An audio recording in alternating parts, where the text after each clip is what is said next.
ॐ अज्ञानतिमिरान्धस्य ज्ञानाञ्जनशलाकया चक्षुरुन्मिलितं येन तस्मै श्रीगुरुवे नमः। श्रीचैतन्यमनोभीष्टं स्थापितं येन भूतले स्वयं रूप कदामयं ददाति स पदान्तिकं। वन्देऽहं श्रीगुरो श्रीयुतपदकमलं श्रीगुरुं वैष्णवांश्च श्रीरूपं साग्रजातं सगना रघुनाथान्वितं तं सजीवं साद्वैतं सावधूतं परिजनसहितं कृष्ण चैतन्यदेवं श्रीराधा कृष्णपादान् सगण ललिता श्रीविशाखान्वितांश। नमो विष्णुपदाय कृष्णप्रेष्ठाय भूतले श्रीमते भक्तिवेदान्त स्वामिनिति नामिने। नमस्ते सरस्वती देवे गौरवाणी प्रचारिणे निर्विशेषशून्यवादी पाश्चात्यदेशतारिणे। वाञ्छाकल्पतरुश्च कृपा सिन्धुभ्येव च पतितानां पावनेभ्यो वैष्णवेभ्यो नमो नमः। हे कृष्ण करुणा सिन्धो दीनबन्धो जगत्पते गोपेश गोपिकान्त राधाकान्त नमस्ते। तप्त कांचन गौरांगी राधे वृंदावनेश्वरी वृषभानुसुते देवी प्रणमामि हरिप्रिये। वृंदावई तुलसीदेवी प्रियावई केशवस्य च कृष्ण भक्ति पददेवी सत्यवतई नमो नमः। नमो मावदान्यय कृष्ण प्रेम पदायते कृष्णाय कृष्ण चैतन्यनामने गौरतिशे नमः।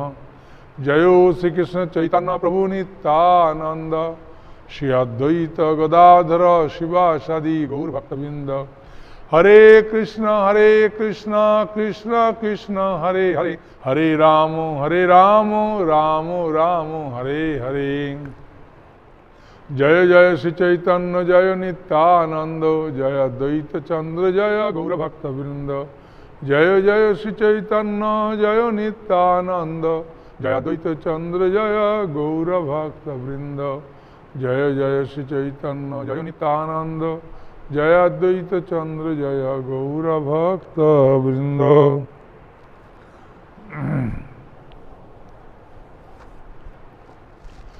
जय श्रीमन चैतन्य महाप्रभु जय योग, जय नित्यानंद प्रभु जय योग, जय अद्वैत आचार्य ठाकुर जय योग, जय गदाधर पंडित जय योग, जय शिवास ठाकुर जय योग।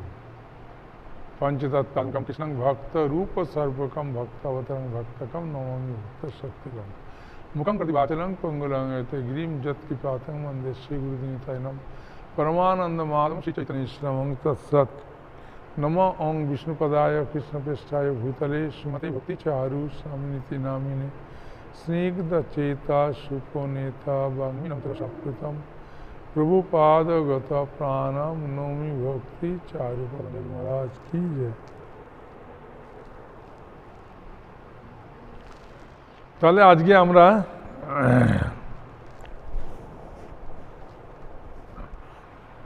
চৈতন্য চরিতামৃতের অন্তলীলার আমরা ঊনবিংশ পরিচ্ছেদ পাঠ করব, অধ্যয়নপূর্বক শ্রবণ করব।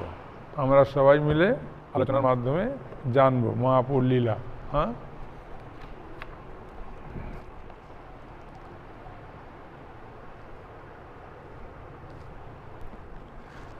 আগে আমরা পড়েছিলাম জগদানন্দ পণ্ডিত তিনি নবদ্বীপে গেছেন সচিমাকে দেখতে এবং সচিমার জন্য কিছু প্রসাদ, কিছু জগন্নাথের প্রসাদী বস্ত্র এবং অন্যান্য ভক্তদের জন্যেও নিয়ে গেছেন। হ্যাঁ, প্রসাদ তো অদ্বৈত আচার্য প্রভুকে দিয়েছেন, তারা পেয়েছেন। পাওয়ার পরে অদ্বৈত আচার্য প্রভু বলছেন যে আমি একটা চিঠি লিখে দেবো, এই চিঠিটা মহাপ্রভুকে দেবে। তা মহাপ্রভুকে ওই চিঠি আগের দিন যে লিখেছিলেন, হ্যাঁ, 19 থেকে 21 আছে। পৌরে কইও আমার এ কোটি নমস্কার, এই নিবেদন তার চরণে আমার। বাউলকে কইও লোক হইল বাউল, বাউলকে কইও হাটে না বিকায় চাউল, বাউলকে কইও কাজে নাইকো আউল, বাউলকে কইও ইয়া করিয়াছে বাউল। বাউল মানে মহাপ্রভু। এই লীলার কথা হচ্ছিল।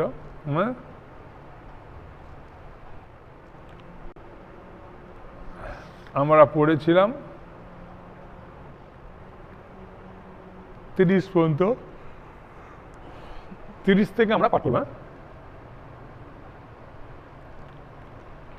সেই দিন হইতে প্রভুর আর দশা হইল, কৃষ্ণের বিচ্ছেদ দশা দ্বিগুণ বাড়িল। সেই দিন থেকে চৈতন্য মহাপ্রভু ভাবাবিষ্ট অবস্থা পরিবর্তিত হলো, কৃষ্ণ বিরহ দশা দ্বিগুণ ভাবে বর্ধিত হলো। মহাপ্রভু যখন ওই চিঠিটা পেয়েছেন, তার মানে এখন মহাপ্রভু অপকর লীলা করবেন, ভক্তরাও কিছু বুঝতে পেরেছেন। উন্মাদ প্রলাপ চেষ্টা করে রাত্রি দিনে, রাধা ভাবাবেশ বিরহ বাড়ে অনুক্ষণে। রাত্রি দিনে তিনি উন্মাদের মতো প্রলাপ বলতেন, আচরণ করতেন। শ্রীমতী রাধারানীর ভাবে আবিষ্ট হয়ে তার বিরহ প্রতিক্ষণ বর্ধিত হতে লাগলো। শ্রীকৃষ্ণ রাধারানীর ভাবে আবিষ্ট হয়ে যেমন হয়, মহাপ্রভু সেরকম হচ্ছে। আচম্বিতে স্ফুরে কৃষ্ণের মথুরা গমন, ঊর্ধ্ব ঘূর্ণা দশা হইল উন্মাদ লক্ষণ। হঠাৎ চৈতন্য মহাপ্রভু অন্তরে শ্রীকৃষ্ণের মথুরা গমন লীলার স্মৃতির উদয় হলো। তার আচরণে উদ্ঘূর্ণা দশার উন্মাদ লক্ষণ দেখা দিল। রামানন্দের গলা ধরি করেন প্রলাপন, স্বরূপে পুছেন মানি নিজ সখীগণ। রামানন্দ রায়ের গলা জড়িয়ে ধরে চৈতন্য মহাপ্রভু প্রলাপ বলতে লাগলেন, সর্বদামোদরকে তার সখী বলে মনে করে প্রশ্ন করতে লাগলেন। সর্বদামোদর অ্যাকচুয়ালি সখী তো, ললিতা সখী। পূর্বে যেন বিশাখারে রাধিকা পুছিলা, সেই শ্লোক পড়ি প্রলাপ করিতে লাগিলা। শ্রীমতী রাধারানী যেভাবে পূর্বে বিশাখাকে প্রশ্ন করেছিলেন, বিশাখা আবার এখানে এসেছে। বিশাখা অর্জুনের মিলন রামানন্দ রায়। সেই জন্য মহাপ্রভু অন্তিম সময়ে রামানন্দ রায় আর সর্বদামোদর সবসময় থাকতেন। কেন এরা উচ্চ রস আস্বাদন করতেন মহাপ্রভু।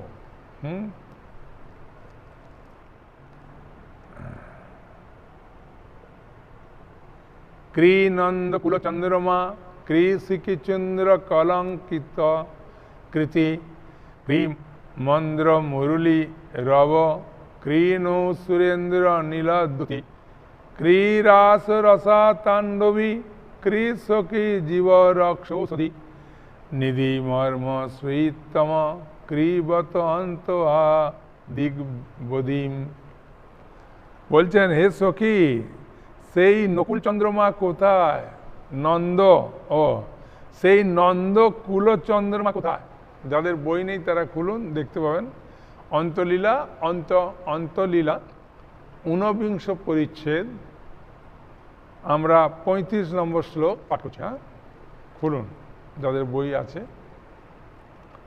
হে সখী, সেই নন্দ কুল চন্দ্রমা কোথায়? মানে কৃষ্ণ কোথায়? সেই ময়ূরপুচ্ছের দ্বারা অলঙ্কৃত কৃষ্ণ কোথায়? যে কৃষ্ণের মাথায় ময়ূরপুচ্ছ আছে ও কোথায়? সেই মন্দমধুর বংশীবাদক কৃষ্ণ কোথায়? যে সুন্দর বাঁশি বাজায় সেই কৃষ্ণ কোথায়? ইন্দ্র নীল মনিদ্র দ্যুতিমান কৃষ্ণ কোথায়? যাকে দেখতে ইন্দ্র নীল দ্যুতির মতো উজ্জ্বল। রাস ও রসে নর্তনকারী সেই কৃষ্ণ কোথায়? যে রাজলীলাতে নৃত্যন করে, নর্তন করে, সেই কৃষ্ণ কোথায়? আমার জীবন রক্ষার ঔষধি স্বরূপ কৃষ্ণ কোথায়? বলছে, আমার জীবন স্বরূপ হচ্ছে, জীবনের ঔষধ হচ্ছে কৃষ্ণ। আমার সেই শ্রীতম নিধি বা কোথায়? হায় হায় বিধাতাকে ধিক। বিধাতাকে ধিক্কার দিচ্ছে। এই শ্লোকটি রূপ গোস্বামীপাদ ললিত মাধব নাটকে এটা পাওয়া যায়। ব্রজেন্দ্র কুল দুগ্ধ সিন্ধু, কৃষ্ণ তায়ে পূর্ণ ইন্দু, জন্মি কইলা জগত উজড়।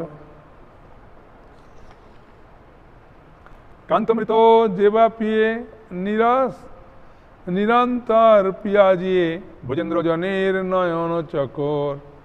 নন্দ মহারাজের বংশ ক্ষীর সমুদ্রের মতো, সেই বংশে পূর্ণচন্দ্রের মতো উদিত হয় কৃষ্ণ সমগ্র জগৎকে আলোকিত করেছেন। কেন ক্ষীর সমুদ্র থেকে চন্দ্র উঠেছিল না, আর চন্দ্রবংশে কৃষ্ণের জন্ম, সেই জন্য বলছেন যে ক্ষীর সমুদ্রে যে চন্দ্রের উদয় হয়েছিল সেই কৃষ্ণচন্দ্র কোথায়। ব্রজবাসীদের নয়ন চকর পাখির মতো নিরন্তর তারা অঙ্গকান্তি রূপ অমৃত পান করে জীবন ধারণ করে। মানে চকর পাখি, হ্যাঁ, সে ব্রজবাসীদের নয়ন কৃষ্ণকে দেখে আর মুখ ফেরায় না। হ্যাঁ, এইসব বিভিন্ন সুন্দর সুন্দর উদাহরণ দিচ্ছে। সখী কোথা কৃষ্ণ করাহ দর্শন, ক্ষণিকে যাহার মুখ না দেখিলে ফাটে বুক, শীঘ্র দেখো না রয়ে জীবন। হে সখী, কৃষ্ণ কোথায়? দয়া করে আমাকে তার দর্শন করাও। ক্ষণিকের জন্য যার মুখ দর্শন না করলে বুক ফেটে যায়, শীঘ্র তাকে দেখাও, না বলে আমি বাঁচব না।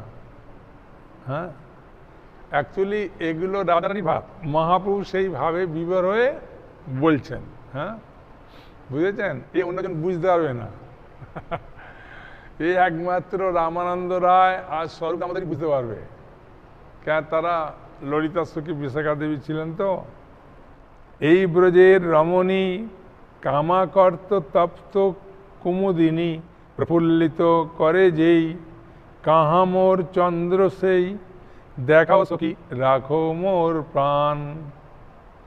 ব্রজ রমণীরা কামরূপ সূর্যকিরণে তপ্ত কুমুদিনীর মতো, কিন্তু কৃষ্ণচন্দ্র তার হাতের অমৃত দান করে তাদের প্রফুল্লিত করে। হে সখী, আমার সেই চন্দ্র কোথায়? তাকে দেখিয়ে তুমি আমার প্রাণ রাখো। কাঁসে চূড়ার ঠাম শিখি পিচ্ছের উড়ান, নবমেঘে যেন ইন্দ্রধনু। হ্যাঁ, পীতাম্বর তড়িৎ দ্যুতি মুক্তামালা বকপাতি, নবম্বুদ যিনি শ্যামতনু। হে সখী, নবীন মেঘের ইন্দ্রধনুর মতো ময়ূর পুচ্ছ শোভিত মুকুট কোথায়? হ্যাঁ, ইন্দ্রধনুর মতো ময়ূর পুচ্ছ। হ্যাঁ, যখন মেঘ ডাকে দেখেছেন, মানে এ দেখা যায় বিভিন্ন ধনু।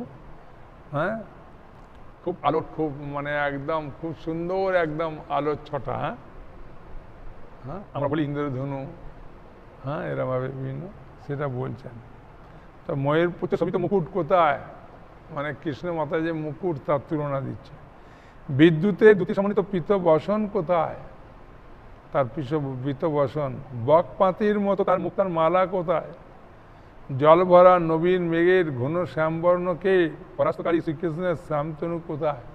মানে কৃষ্ণ কোথায়, সেই কৃষ্ণের বিভিন্ন রূপের বিভিন্ন মাধুর্যের বিভিন্ন উদাহরণের মাধ্যমে বোঝাচ্ছেন। একবার যার নয়নে লাগে, সদা তার হৃদয়ে জাগে, কৃষ্ণতনু যেন আম্র আটা, নারী মনে পইছে আয়, যত্নে নাই বাইরায়, তনু নয় সে আকুলের কাঁটা। কৃষ্ণের সুন্দর অঙ্গ যদি একবার কারো চোখে লাগে, কৃষ্ণের গায়ের অঙ্গ যদি কারো, মানে সুন্দর অঙ্গ যদি কারো গায়ে একবার চোখে লাগে, তাহলে তা চিরকাল তার হৃদয় লেগে থাকে। তাকে আর ভুলতে পারে না। কৃষ্ণের দেহে যেন আমের আটার মতো, কৃষ্ণের দেহ আমের আটার মতো। রমণীর মনে প্রবেশ করলে তা বহু যত্ন করে আর বার করা যায় না।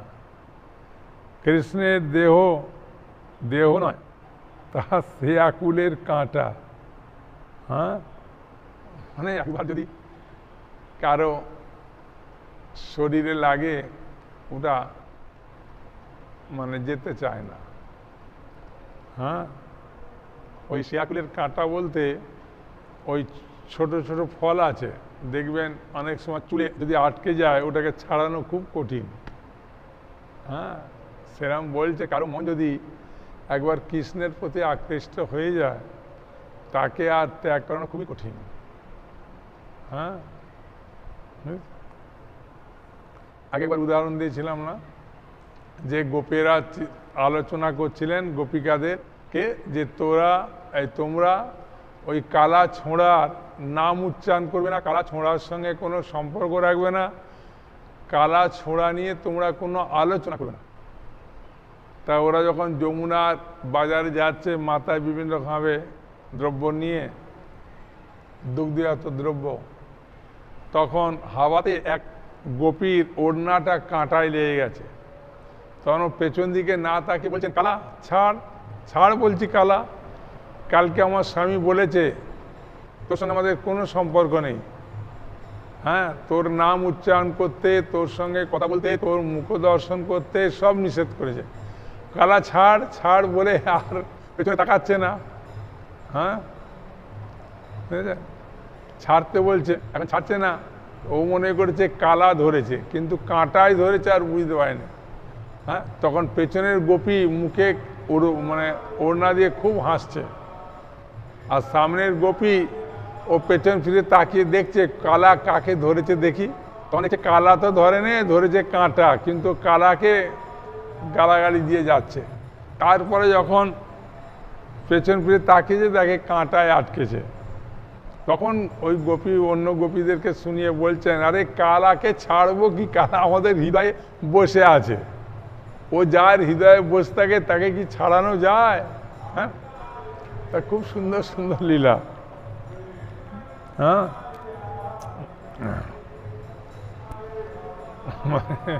হাওয়াতে মুখটুক শুকিয়ে যাচ্ছে। হ্যাঁ,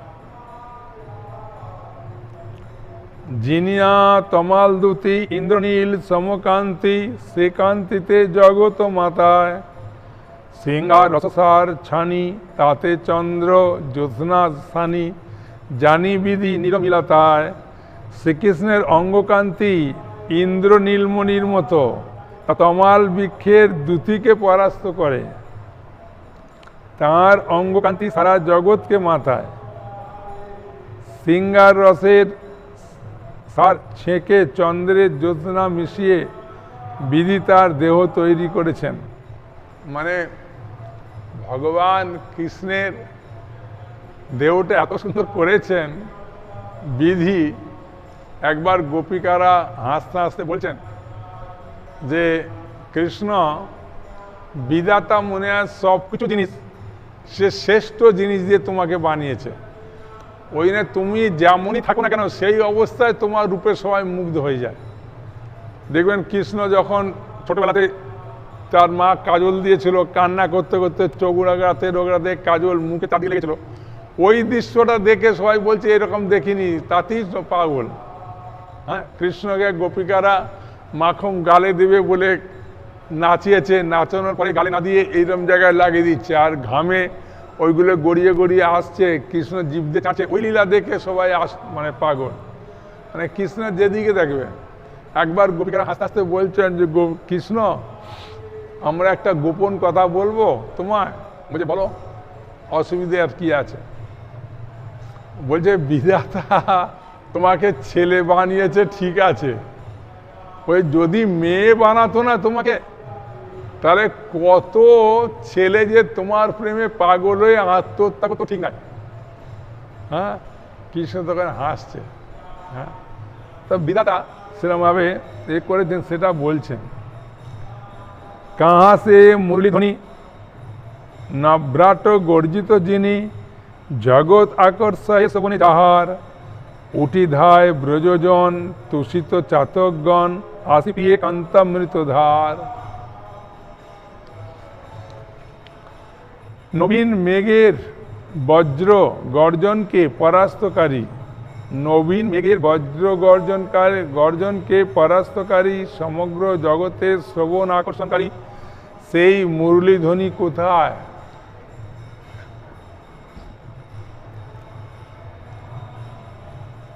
তুষিত চাতকের মতো ব্রজবাসীরা ছুটে গিয়ে শ্রীকৃষ্ণের অঙ্গকান্তির সেই অমৃত ধারা পান করেন। মানে একবার রাধারানী কৃষ্ণকে বলছেন, কৃষ্ণ তোমার মতো স্বার্থপর জগতে কেউ নেই। তখন কৃষ্ণ বলছে কেন? বলছে তুমি যে বাঁশি বাজাও সেই বাঁশিটা শুধু ভক্তের কানে প্রবেশ করে, যে ভক্ত তোমার প্রিয়, সবার কানে প্রবেশ করে না। তা তুমি তো স্বার্থপর, তুমি যে করুণা সিন্ধু নামটা কেটে দাও, দিয়ে লেখো অকরুণা সিন্ধু। কৃষ্ণকে এরকম ঠান্ডা করে করে গোপিকারা বলছেন, তার মধ্যে হেড আবার রাধারানী আরও বলছেন। হ্যাঁ, রাধারানী খুব সুন্দরভাবে গুছিয়ে বলতে পারে। তা কৃষ্ণ তখন বললেন, ঠিক আছে, আমি যখন স্বার্থপরের মতো বাঁশি বাজাই যারা ভক্ত তাদের, আমি যখন কলিযুগে আসব তখন আর আমি ভক্ত অভক্ত, চণ্ডাল, মুচি, তেলি, কামার কোনো বিচার করব না, সকলকে অকাতরে কৃষ্ণ প্রেম দিয়ে যাব। নিতাই গৌর প্রেমানন্দে হরি হরি বল। তাই কলিযুগে সবাই কৃষ্ণ প্রেম লাভ করতে পারে, কৃষ্ণ নাম করতে পারে, এই অধিকার দিয়েছেন মহাপ্রভু। হ্যাঁ, রাধারানীকে কথা দিয়েছিলেন।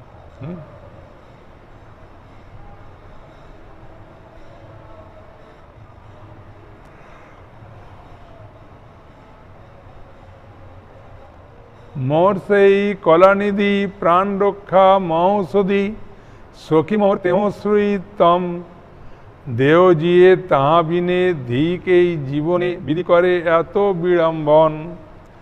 শ্রীকৃষ্ণ সমস্ত শিল্প কলার উৎস, সে আমার প্রাণ রক্ষা মহৌষধি। হে সখী, আমার সেই শ্রীতম কৃষ্ণ বিনা যে আমার এই দেহ বেঁচে রয়েছে, সেই জীবনকে ধিক বিধি আমাকে এত বিড়ম্বনা করেছে।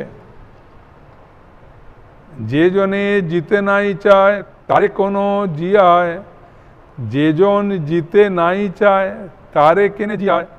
বিধি প্রতি উঠে ক্রোধ শোক, বিধিরে করে ভৎসন। কৃষ্ণে দেন ওলাহন, পড়ি ভাগবতের এক শ্লোক।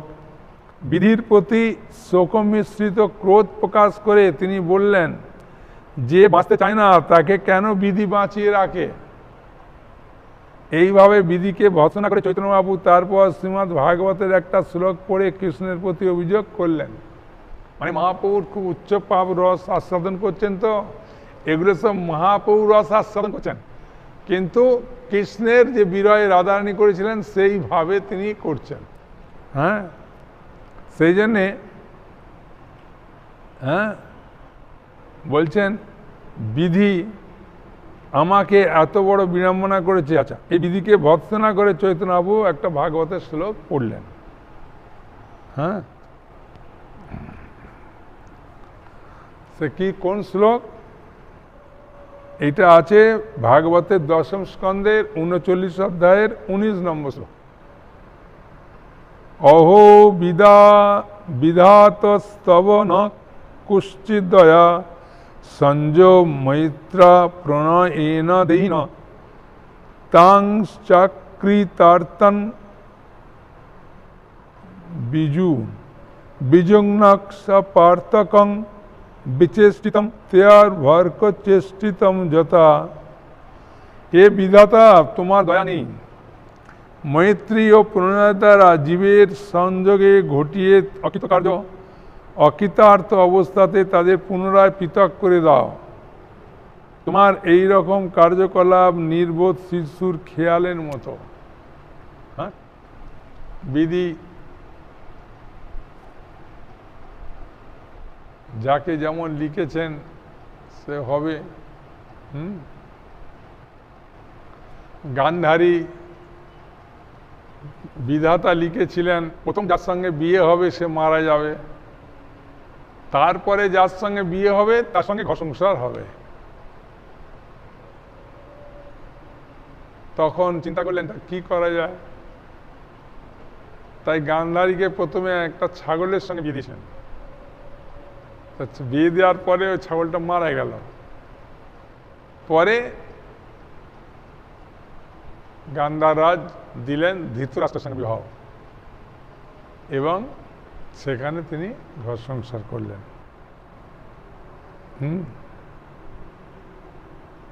সেই বলছেন মৈত্রী প্রণয় দ্বারা জীবের সংযোগ ঘটিয়ে অকৃতার্থ হয়ে আবার পৃথক করে দাও বিধি।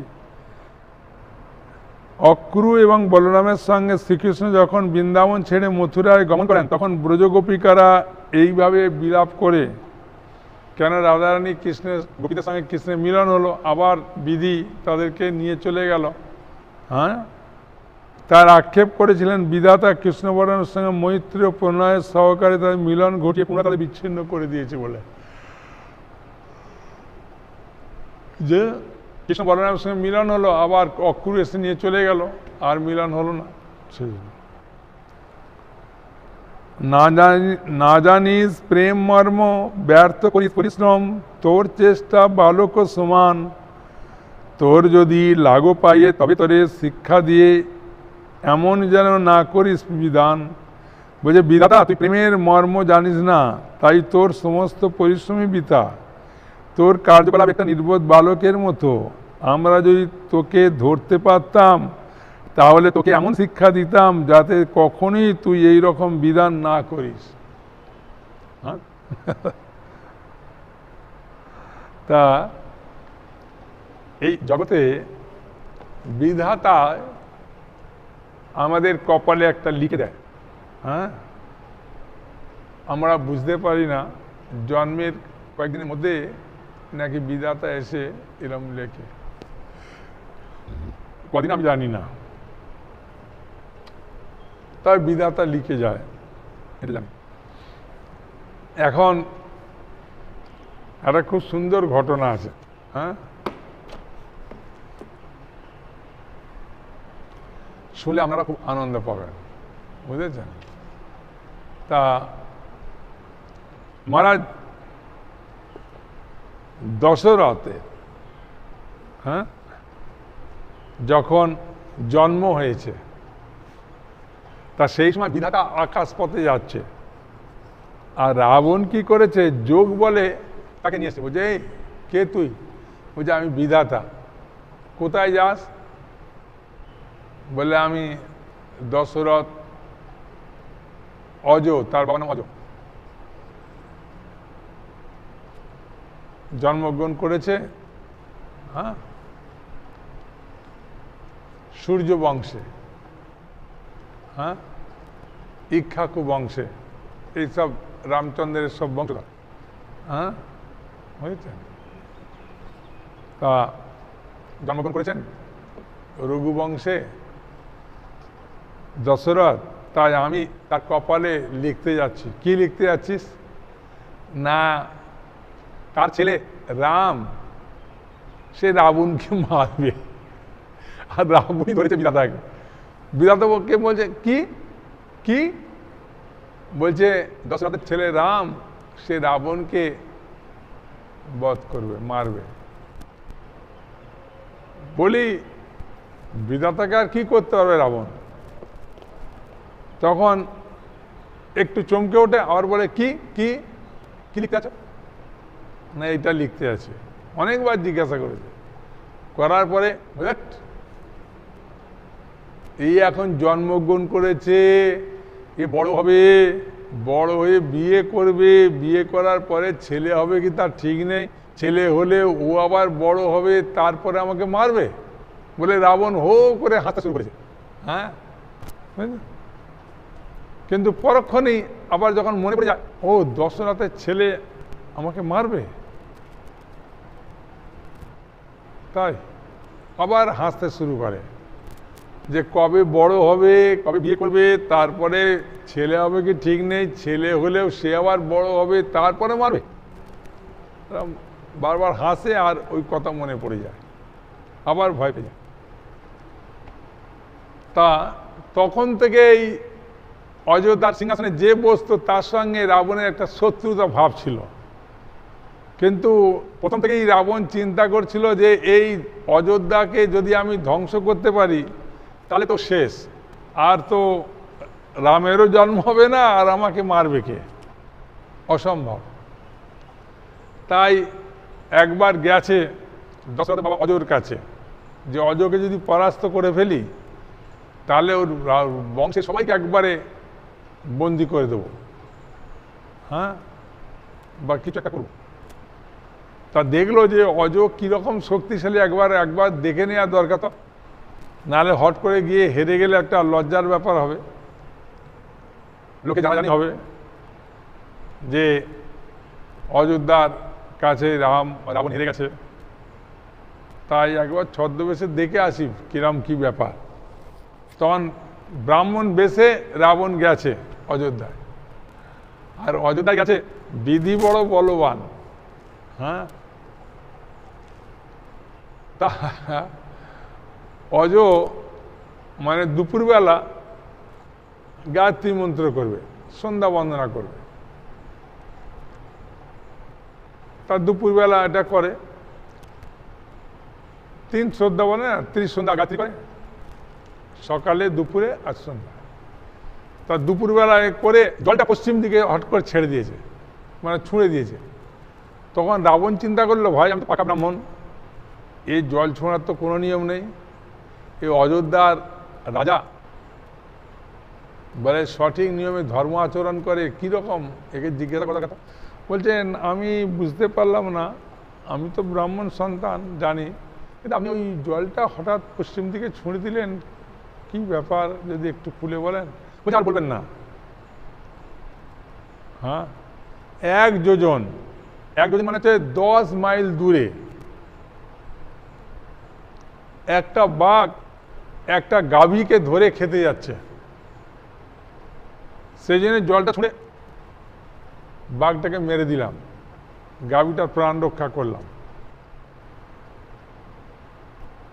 রাবণ তো মানে ছদ্মবেশে গেছে, ও চিন্তা করলো, ভাই রে ভাই, পেছন দিক থেকে পশ্চিম দিকে জল ছুঁড়ে 10 কিলোমিটার দূরে একটা বাঘকে মেরে দিল, আর সামনের দিক থেকে হলে হয়, পেছন দিক থেকে কি দেখলো, কিভাবে বুঝলো যে একটা বাঘ একটা গাভীকে ধরেছে।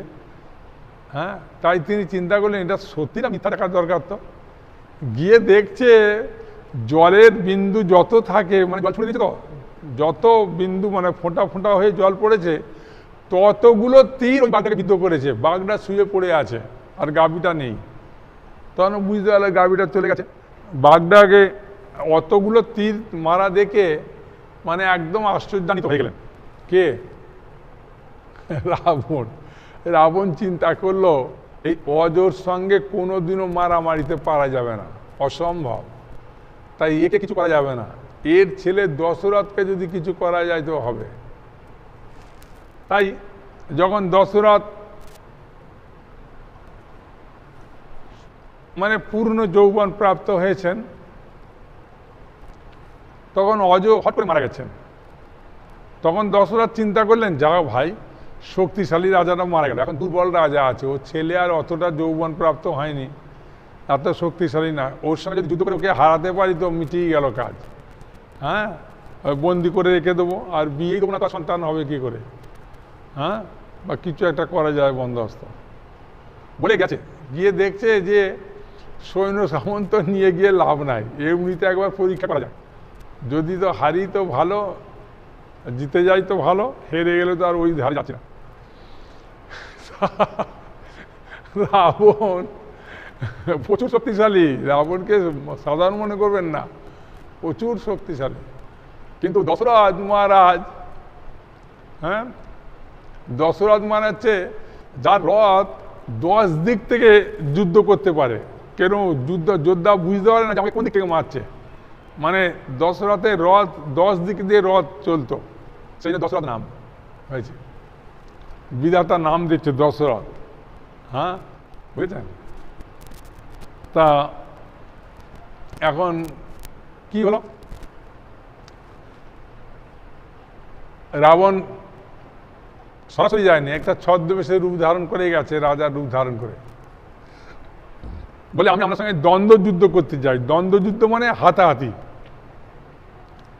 তখন চিন্তা করে হাতাহাতি করবো কি। হ্যাঁ, বলেন আপনার যে মেন দরজা আছে না, মেন গেট, বলছে হ্যাঁ। মেন গেটে যে বড় মোটা দরজা আছে, বলে হ্যাঁ। বলছে আপনি ভেতর দিক থেকে ঠেলবেন আর আমি বাইরের দিক থেকে ঠেলবো। যদি আমি বাইরের দিক থেকে ঠেলে ভেতরে প্রবেশ করি তাহলে আমি জিতে গেলাম, আর যদি বাইরের দিক থেকে ঠেলে আমাকে না পারি তাহলে আমি হেরে গেলাম। রাবণ চিন্তা করতে, না পারলে এখান থেকে ছুটে পালাবো। হ্যাঁ, বুঝলেন, এরকম চিন্তা ভাবনা করে, খুব বুদ্ধিমান তো, তাই বলছে আপনি ভেতরে থাকুন, আমি বাইরে থাকি। হ্যাঁ, এমন চিন্তা করলো ওকে এরকম করে ছেলে যদি করতে পারি, একবার ছেলে যদি ও করতে পারি, ওখানে হাতে পরাস্ত করে নিয়ে ওই কাজ মিটিয়ে দেবো, মানে এরকম ধান্দা ছিল। কিন্তু হবে কি, বিধাতার নিয়ম কে খণ্ডন করতে পারে? হ্যাঁ, বিধাতা যেটা লিখেছে ওটাকে খণ্ডন করা খুবই কঠিন। হ্যাঁ, অসম্ভব, হয় না। তো এখন রাবণ পেছন দিক থেকে ঠেলছে, আর ও বাইরের দিক থেকে ঠেলছে। বলছে আপনি মনে করলে একটা কোনো গাছে গুঁড়ো দিতে পারেন, কোনো অসুবিধা নেই। বলছে না না, আমি বাঁ হাতেই ঠেলবো, ডান হাতও লাগাবো না। তখন বাঁ হাতে এমনভাবে চেপে ধরে আছে, রাবণ অনেক কুস্তি কাস্তা করে ও ঠেলে একটা ইঞ্চি সরাতে পারেনি। তখন চিন্তা করলো, বাঁ হাতের যদি এত বল, আমার দু হাত দিয়ে পারলাম না, তাহলে ডান হাতের বল কত না হবে ভাই। তাই অযোধ্যার বিরুদ্ধে যুদ্ধ ঘোষণা করে কোনো লাভ নাই, হেরেই যাব বলে রাবণ পালিয়ে গেছে। হ্যাঁ, পালিয়ে গিয়ে বেশ কয়েক বছর পর রাবণ হঠাৎ চিন্তা করলেন যে আচ্ছা, আমাকে যে অযোধ্যার রাজা দশরথের ছেলে রাম আমাকে মারবে, আচ্ছা দশরথ বিয়ে করেছে কি আগে দেখতে হবে তো, তারপরে তো সন্তান। তা খোঁজ নিয়ে কার কাছে যাবে? ব্রহ্মার কাছে গেছেন। একদম ব্রহ্মার কাছে গিয়ে বলছেন যে দশরথের বিয়ের কোনো আছে? বলছে বিয়ের মানে আজকেই বিয়ের ওর বন্দোবস্ত। বলছে কোথায়, কার সঙ্গে? রাবণ কত চতুর দেখুন। হ্যাঁ, গিয়ে বলছেন ও কৌশল দেশের রাজা কৌশল, তার কন্যা কৌশল্যার সাথে এই দশরথের বিয়ে হবে আজকে। পুরো তাই বলেই ওখান থেকে রাবণ চলে এসছে। এসেই বলছেন বিয়েটা যদি পণ্ড করতে পারি তাহলে তো আর সন্তান হবে না। ও বলেছে কৌশল্যার ছেলে রাম মারবে, তা কৌশল্যার সঙ্গে যদি বিয়ে না দিই, হ্যাঁ, যদি ওকে সরিয়ে দিতে পারি তাহলে তো কাজ শেষ। তাই রাবণ সঙ্গে সঙ্গে অযোধ্যায় এলেন। হ্যাঁ, বুঝেছেন না, আগে গেছে কৌশল্যা দেশে। কৌশল্যা দেশে গিয়ে দেখছে মেয়েকে খুব সুন্দর সাজাচ্ছে, আর রাবণ খুব মায়াজাল জানতো। সে মায়াজালের মাধ্যমে রাবণ কি করলো, হট করে ওই কৌশল্যাকে ওখান থেকে তুলে নিয়ে এসে, ওর এক বন্ধু ছিল ত্রিমঙ্গল, হ্যাঁ, ওই একটা দ্বীপে থাকতো, ওকে সঙ্গে সঙ্গে এনে বললো যে এটা তুই পেটিতে ভরে ফেল, পেটিতে একদম পড়, আর ওর ভেতরে কি খাবে না খাবে, সুন্দরী মেয়ে তো তুলে নিয়ে এসছি, তাই অনেক ফল টল দিতে চারদিকে, ওই পেটির ভেতরেও খাবে যাতে শুকিয়ে না মরে। ওকে নিয়ে তুই দ্বীপে রেখে আয়, তুই যে দ্বীপে থাকিস ত্রিমিঙ্গল, ওটা হচ্ছে সরজু নদী গঙ্গার সঙ্গে যেখানে মিশেছে ওইখানে একটা দ্বীপ আছে, ওই দ্বীপে ওর বন্ধু থাকে, ওই দ্বীপে রেখে দিয়ে এসছে। তখন রেখে এসে রাবণ খুব হাসছে যে ভাই যার সঙ্গে বিয়ে হবে, যার ছেলে আমাকে মারবে, তাকে তো আমায় নিয়েই চলে এসেছি, আর মারবেটাকে? ছেলে হলে অন্য কোনো মেয়েকে বিয়ে করবে, তার ছেলে তো মারবে না। হ্যাঁ, মারবে তো বলেছে কৌশল্যা ছেলে, তা কৌশল্যা মেয়েকে ধরে নিয়ে চলে এসেছি, এখন ছেলেটাকে কিছু করা যাক দেখি। তখন গেছে, গিয়ে দেখে সরজু নদীতে দশরথ মহারাজ তার বন্ধু বান্ধব, হ্যাঁ বুঝলেন, সবাইকে নিয়ে, সুমন্ত্রকে নিয়ে খুব আনন্দে স্নান করছে একদম। বিয়ের দিন একটা আলাদা আনন্দ। তো রাবণ কি করলো, মায়াজাল সৃষ্টি করে প্রচুর বৃষ্টি দিল, দিয়ে একদম জলের স্রোতে সবাইকে একদম ভাসিয়ে নিয়ে চলে গেল, যাকে পারলে একদম হাবুডুবু খায় মেরে দিল। হ্যাঁ, রাবণ এসে দেখছে বাহ পুরা খালি, যাক যারা স্নান করছিল সবাইকে একদম রসাতলে পাঠিয়ে দিয়েছে, কোনো চিন্তা নেই। তাহলে মেয়ে আছে এক জায়গায়, ছেলেকে দিলাম মেরে, আর বিয়েটা করবে কে, আর হার হবে? হ্যাঁ, বিধাতার খণ্ডন আমি করলাম আজকে বলে রাবণ খুব হাসছে। হাসতে হাসতে হ্যাঁ ও বিধাতার কাছে গেছে, মানে ব্রহ্মার কাছে।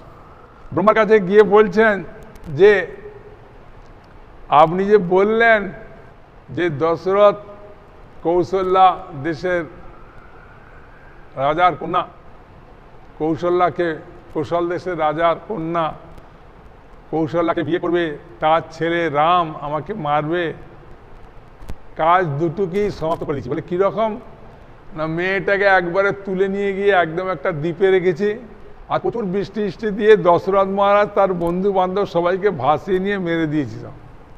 তখন হাসছে বিধাতা। বিধাতা হেসে বলছেন, আমার লিখন কখনো খণ্ডন হওয়ার নয় রাবণ। বলছে কি বলছেন?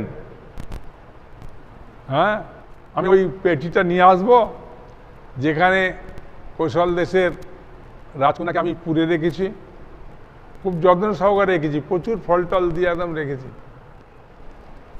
এদিকে ত্রিমিঙ্গল তো ওই দ্বীপে নিয়ে গেছে, আর দশরথ মহারাজ প্রচণ্ড ঝড় বৃষ্টি দিয়েছে, সেইতে প্রচণ্ড জলের স্রোত, ভাসে ভাসে ও আর সুমন্ত্র বেশ কিছু দূর গিয়ে দেখছে একটা দুটো ভালো নৌকা, সেই নৌকায় উঠে, আর স্রোতে তো নৌকা খুব তাড়াতাড়ি যায়, একদম স্রোতে চলে যাচ্ছে। আর যেখানে গিয়ে গঙ্গা সঙ্গে মিশেছে সরজু নদী, সেখানেই ওই ত্রিমিঙ্গল দ্বীপ। তখন ওই দ্বীপে গিয়ে উঠে ক্লান্ত হয়ে গেছে, তো দশরথ মহারাজ বললেন এই দ্বীপটা খুব ভালো, এখানে ঘুমানো যায়, একটু বিশ্রাম নেওয়া যায়। বলে বিশ্রাম নিচ্ছে। সুমন্ত্র বলছে তাহলে আপনি এক কাজ করে বিশ্রাম নেন, আমি কিছু খাবার বন্দোবস্ত করি। তখন সুমন্ত্র আসতে দেরি হচ্ছে, দশরথ মাঝে ঘুম, খিদে ফেলে তো আর ঘুম আসে না, তাই ঘুম ভেঙে গেছে তাড়াতাড়ি। ভেঙে গিয়ে দেখছে যে কোথায় গেল সুমন্ত্র, ঘুরতে ঘুরতে গিয়ে দেখে একটা বড় পেটি। তখন সুমন্ত্রকে জোরে ডাকলো, সুমন্ত্র এলো, এসে বলছে একটা খুব বড় পেটি, এখানে নতুন পেটি, এরকম সুন্দর পেটি কোথা থেকে আসতে পারে, খোলো দেখি কি আছে দেখি। আর খুলে দেখে ওর ভেতরে একটা মেয়ে আছে।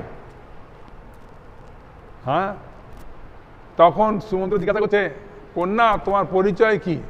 বলছে আমি কৌশল দেশের রাজকুমারী কৌশলা, আমার সঙ্গে অযোধ্যার রাজা দশরথের সঙ্গে বিবাহ হবে। বলে তাহলে এখানে কেন? বলছে আমাকে দৈবযোগে কে যেন নিয়ে এসে একটা পেটি ধরে আর ফল দিয়ে তার মাঝে মাঝে শুয়ে দিয়ে গেল। বললো ভালো, ইনি হচ্ছেন সেই দশরথ। হ্যাঁ, বলে তাই আপনি দশরথ? বলছে হ্যাঁ, আমার সঙ্গে কৌশল দেশের রাজা রাজকুমারীর সঙ্গে বিয়ে হবে। হ্যাঁ, বলে এখন খুব খিদে পেয়েছে, তাই বলে খাওয়া দাওয়া করলো, তিনজনই ফল টল খেলো খুব। খাওয়া দাওয়া করে বলে বিয়ের যে লগ্ন, সেই লগ্নতেই আমরা বিয়ে করে নিয়ে যাব। হ্যাঁ, বাড়িতে তো বিরাট আয়োজন হচ্ছে না, সেখানে যাব। তাই বিয়ের একটা লগ্ন ছিল, তাই গন্ধর্ব মতে ওখানে বিয়ে করিল। বিয়ে করে তখন সুমন্ত্র বলছেন, রাজন শুনুন, যে পেটিটা রেখে গেছে ও পেটিটা কিন্তু নিতে আসবে। হ্যাঁ, আর কোথায় নিয়ে যায় দেখা দরকার। হ্যাঁ, বলে সুমন্ত্র শুয়েছে। হ্যাঁ, তারপরেতে রাজা শুয়েছে, আর বা আগে কৌশল্যাকে শুয়েছে, তারপরে শুয়েছে দশরথ, তারপর দশরথের পেছনে আছে সুমন্ত্র। হ্যাঁ, এইভাবে তিনজন শুয়ে আছে। ফল টল সব খেয়ে নিয়েছে না, জায়গাটা বড় হয়ে গেছে, শুয়েছে। তখন রাবণ এসে বলছে, ত্রিমিঙ্গল ওই পেটিটা নিয়ে আসো। হ্যাঁ, তা ত্রিমিঙ্গল তো আর জানে না কিছু। ত্রিমিঙ্গল পেটিটা নিয়ে রাবণকে দিয়েছে, রাবণ সেই পেটিটা নিয়ে চলে গেছে একদম ব্রহ্মার কাছে, বিধাতার কাছে। বিধাতার কাছে গিয়ে বলছেন যে আপনি যে বললেন যে খণ্ডন করতে পারবে না, দেখুন এই পেটির ভেতরে সব আছে। তখন বিধাতা খুব হাসে, করো তাহলে দেখি। খুলে দেখে ভেতরে সেই রাজকন্যার পাশে ওই দশরথ মহারাজ শুয়ে আছে, তার পাশে সুমন্ত্র আছে। ও তো দেখি রাবণ ওখান থেকে দৌড় মেরেছে যে এখনই আমাকে মারলে 7 ঘটি জল খাওয়াবে, যা শক্তি হবে। হ্যাঁ, তখন বিধাতা বলছেন রাবণকে, রাবণ বিধাতা যেটা লেখে সেটা খণ্ডন করার কোনো উপায় নাই। হ্যাঁ, তাই তোমাকে যে মারবে সে জন্মগ্রহণ করবেই, আর তার হাতে তোমার মৃত্যু হবেই। তা এখানেতে এই ঘটনাতেও আমরা দেখতে পাচ্ছি যে চৈত্র মহাপ্রভু রাধারানীর ভাবে ভাবিত হয়ে হ্যাঁ সেই বিধাতাকে দোষারোপ করছে।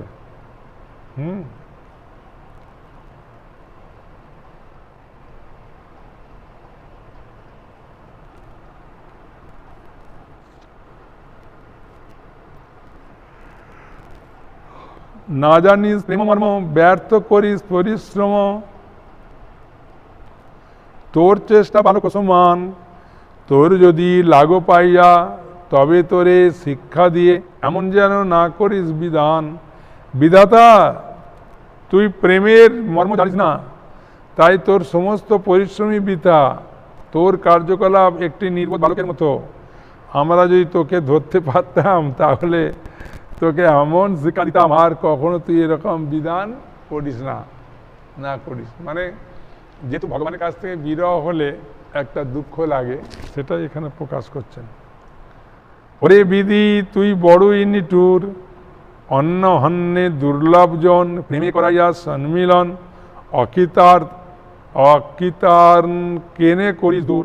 এ বিধি তুই বড় নিষ্ঠুর, কেননা যাদের পরস্পরের মিলন দুর্লভ, প্রেমের দ্বারা তাদের মিলন করিয়ে অকৃতকার্য অবস্থা তাদের পরস্পর থেকে দূরে নিয়ে যাস। যখন রাসলীলা হলো হ্যাঁ, তখন মানে ব্রহ্মার একদিন, মানে বুঝতে পারছেন 1000 চতুর্যুগ, সেখানে ওদের চোখের পাতা ফেলার মতো হলো। তাই কৃষ্ণের রূপ দেখতে পায় না বলে চোখের পাতা তৈরি করেছে বলে, তাই বিধাতাকে ব্রহ্মাকে মানে করে বকা দেয় যে আমাদের চোখে পাতা তৈরি করলেন, তার ফলে আমরা ভগবানকে রূপ দেখতে বাধা পাচ্ছি। হ্যাঁ, ওরে বিধি অকুরন দেখাইয়া কৃষ্ণানন, নেত্রমন লোবাইলা মোর, ক্ষণেকে করিতে পান কাড়ি নিলা অন্য স্থান, পাপ হইল দত্ত অপহার। ওরে বিধি তুই বড়ই অকরুণ, কৃষ্ণের সুন্দর মুখ দেখিয়ে তুই আমার নেত্র মনকে লোভাতুর করছিলি, কিন্তু ক্ষণিকের জন্য সেই অমৃত পান না করতে তুই কৃষ্ণকে ছেড়ে অন্য স্থানে নিয়ে গেলি। এইভাবে তুই দান করে সেই বস্তু অপহরণ করা রূপ মহাপাপ করেছিস। মানে বিধাতাকে খুব করছে।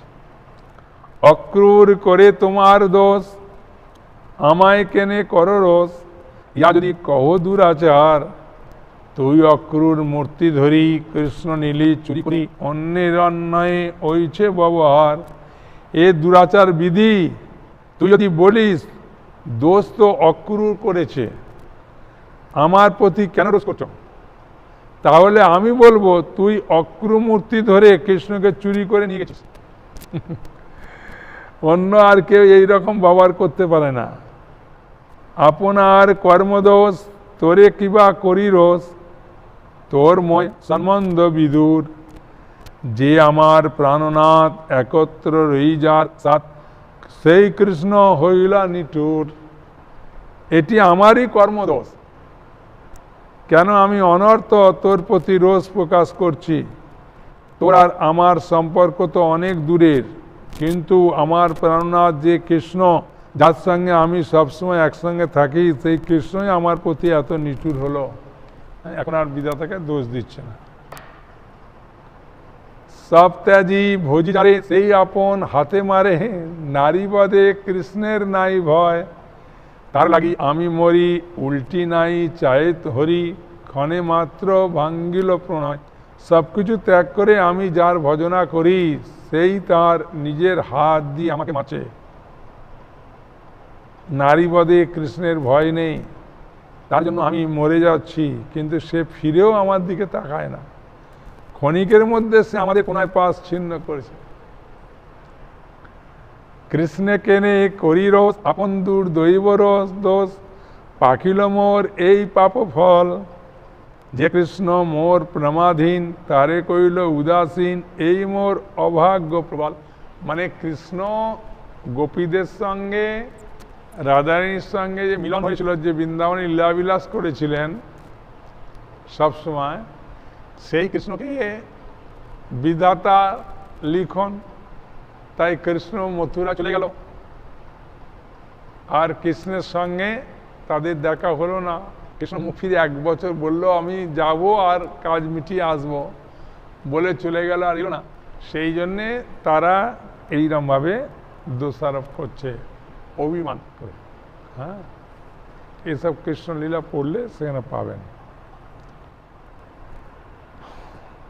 বলছে এটি তো আমার কৃষ্ণের প্রতি আমি কেন রোষ প্রকাশ করছি।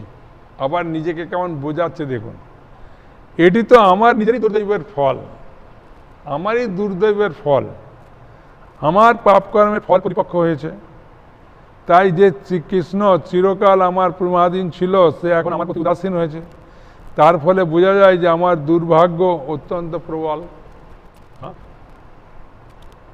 এই মতো গৌর রায় বিষাদে করে হয়, হা কৃষ্ণ তুমি গেলা কতি, গোপীভাব হৃদয়ে তার বাক্য বিলাপাই গোবিন্দ দামোদর মাধবেতি। এইটা হচ্ছে সার, ভালো করে শুনুন।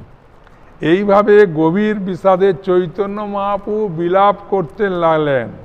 চৈতন্য মহাপ্রভু করছেন, বুঝেছেন, দাদারানী ভাবে ভাবিত হয়ে, হা কৃষ্ণ তুমি কোথায় চলে গেছো। গোপীভাব হৃদয়ে নিয়ে তাদের বাক্য চৈতন্য মহাপ্রভু বিলাপ করতে লাগলেন। হে গোবিন্দ, হে দামোদর, হে মাধব বলে তিনি আক্ষেপ করছেন। তবে স্বরূপ রামরায় করি নানা উপায়, মহাপ্রভু করে আশ্বাসন, গায়েন সঙ্গম গীত, প্রভুর ফিরাইল চিত, প্রভুর কিছু স্থির হইল মন।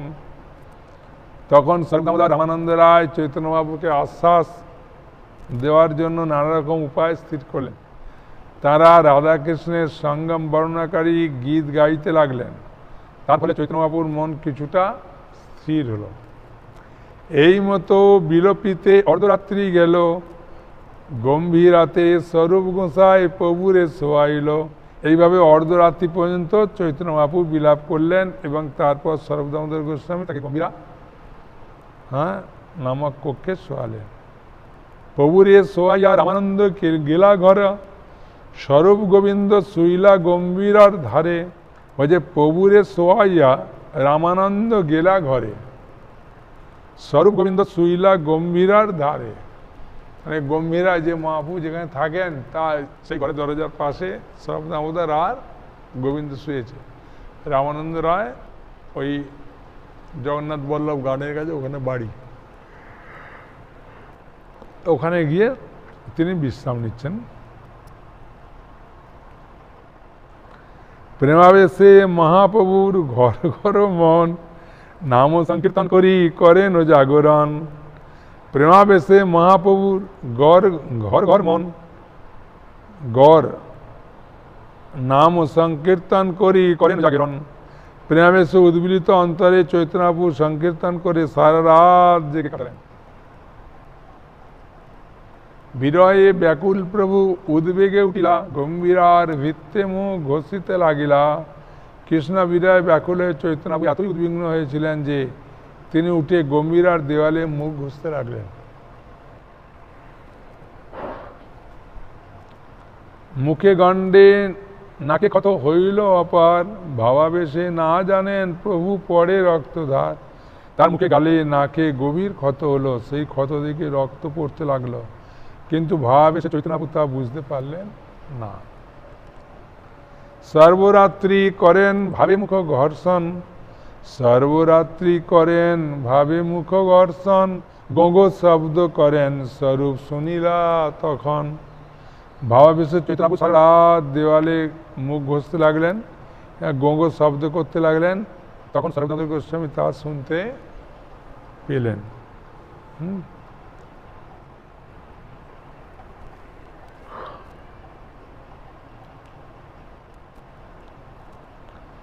দীপ জ্বালি ঘরে গেলা দেখি প্রভুর মুখ, স্বরূপ গোবিন্দ দুয়ার হইল বড় দুঃখ।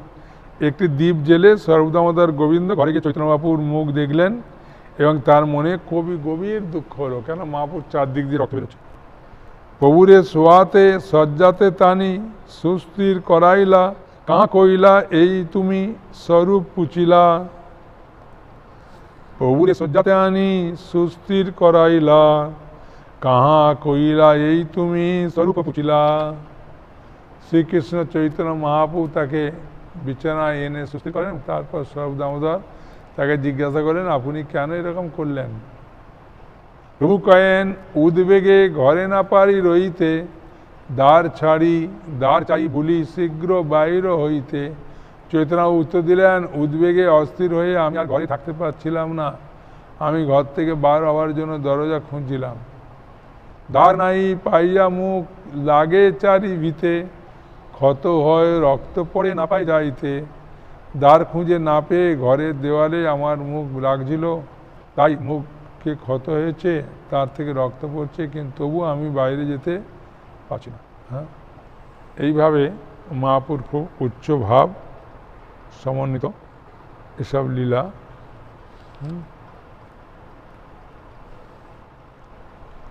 তাহলে আজকে আমরা মহাপ্রভু ভাব বুঝতে পারলাম যে অ্যাকচুয়ালি মহাপ্রভু গোপীদের ভাবে ভাবিত হয়ে বলছিলেন, সেন বিধাতাকে তারা দোষ দিচ্ছেন যেহেতু কৃষ্ণ বলরামের কাছ থেকে তাদেরকে আলাদা করে দিয়েছেন। হ্যাঁ, কারণ ওনারা জানেন যে বিধাতা ছাড়া এটা কেউ করতে পারবে না। হ্যাঁ, বুঝেছেন? তাহলে আমাদের যা কিছু হচ্ছে বিধাতা কপালে লিখেছে সেটাই হচ্ছে। হ্যাঁ, বুঝেছেন?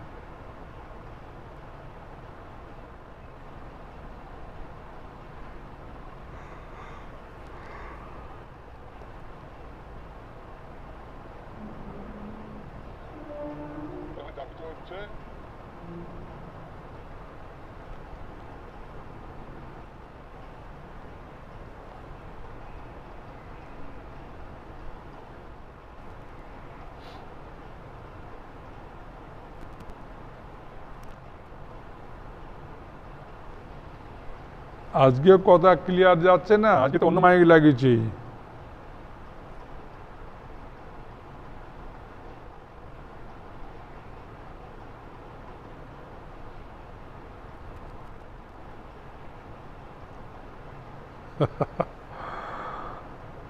আসলে এই আমাদের যে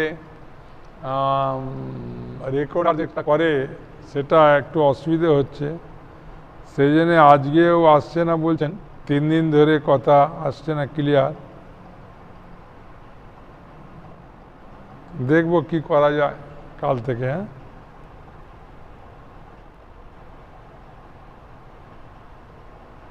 সাউন্ড পরিষ্কার আসছে না।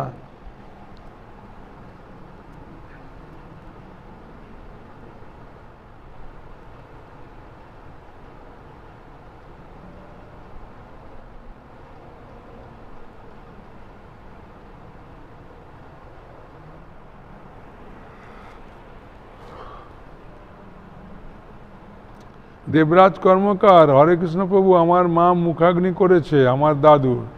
তার তো মা কতদিন পরে এ ভগবানের সেবা করতে পারবে? এখন দীক্ষিত হলে সে পারবে। হ্যাঁ, কোনো অসুবিধা নেই। দীক্ষা না নিলে একটু কর্মকাণ্ডের মতে অনেক কিছু নিয়ম আছে। তো ভগবানের সেবা অসুবিধা নেই, শ্রাদ্ধের পরে করবে।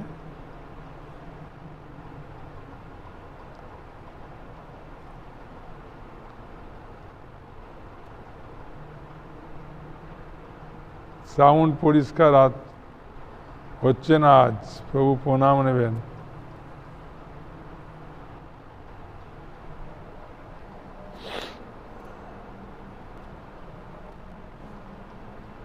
বুদ্ধদেব মান না, বিধাতার লেখা খণ্ডন করা যায় না। তারপর বলে যে হরিনামের সর্বসিদ্ধি হয়, দয়া করে বুঝিয়ে বলুন। হ্যাঁ, সর্বসিদ্ধি হয়, সেটা আপনার কামনা বাসনা অনুযায়ী সেটা পূর্ণ হয়। তবে বিধাতা আর অনেক সময় কি হয়, প্রভুপাদ একবার সবজি কাটতে গিয়ে আঙুল কেটে গেছিল। বিধাতা বললেন যে এই প্রভুপাদ বললেন যে বিধাতা আজকে আমার গলা কাটার কথা লিখেছিল, কিন্তু আমি যেহেতু ভক্ত হয়েছি একটু আঙুল কেটে ওটাকে কম করে দিলাম। সেরকমভাবে কম করতে পারে।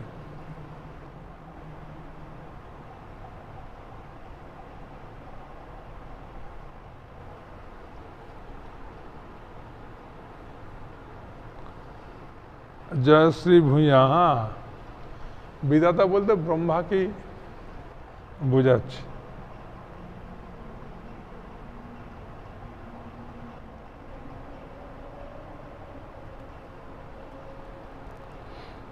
অচিন্ত দে, আমার ফোন নম্বর তো কতবার দিয়েছি, তাই না? অন্য অন্য ভিডিওতে পাবেন।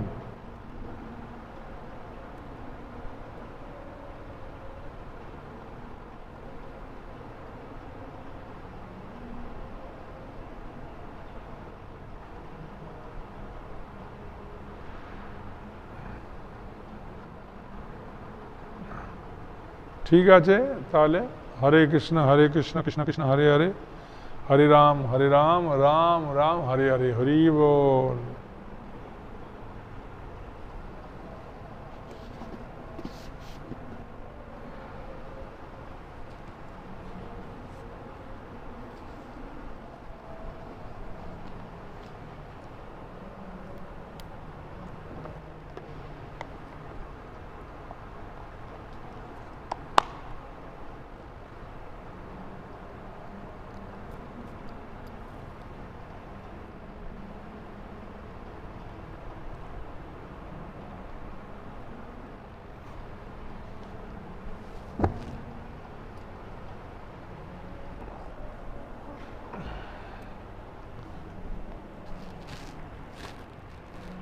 কৃষ্ণ গোবিন্দ